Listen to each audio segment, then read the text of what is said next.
Hoy vamos a hablaros de una de las figuras más controvertidas de la historia de la medicina y de la psicología. Sí, estamos hablando de Freud. Lo primero es recalcaros que, aunque muchos penséis que Freud fue psicólogo, no fue psicólogo. Freud fue médico y además fue neurólogo.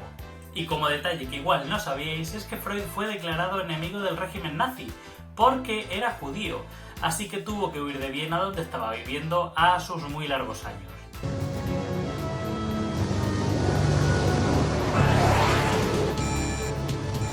Bad Bane Abasem. Nos atacan comunistas nazis. Es cierto que Freud tiene muchos detractores por su teoría del psicoanálisis, muchísimos, nadie los niega. La pregunta es ¿por qué? Pues bueno, resulta que Freud en el desarrollo de su teoría psicoanalista no tuvo en cuenta el método científico, sino que más bien se dedicó a filosofar sobre ello. Freud se centraba en intuir y suponer cómo funcionaba la mente antes que dedicarse a probar su funcionamiento. Mamá, ¿qué dirías si yo supiera que uno que va a ir a la cárcel es inocente? Bueno, Bart, tu tío Arturo tenía un dicho. Primero dispara y luego los revisas. Por desgracia, un día puso su teoría en práctica. Tuvieron que llamar a 70 alguaciles para someterlo y nunca más volveré a hablar de él. Es por ello que el psicoanálisis perdió muchísima fuerza ante la llegada del conductismo, que sí estaba basado en el método científico.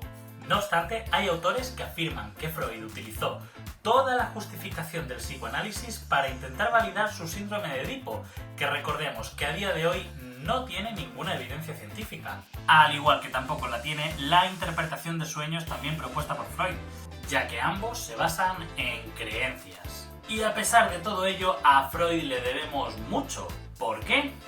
Bueno, lo primero es que obviamente Freud fue el primero en postular una teoría que era puramente psicológica, porque hasta ese momento nadie del mundo había postulado una teoría que fuera puramente psicológica, así que Freud fue pionero en esto. Además, dentro de su teoría sexual, resulta que Freud fue también de los primeros en hablar de la psicología del desarrollo.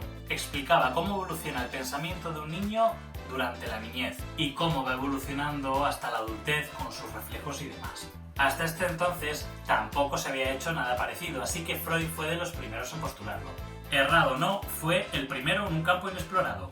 Y por último, pero no menos importante, aunque las elucubraciones y terapias de Freud estuvieran enfocadas a mujeres, fue de los primeros autores en hablar de la neurosis. Este término de neurosis, más tarde en los años, sería incluido en los manuales diagnósticos y derivaría en los estudios de lo que hoy conocemos como ansiedad. ¿Cómo te quedas? ¿Te ha gustado el vídeo? Pues comenta, comparte y ya sabes, síguenos.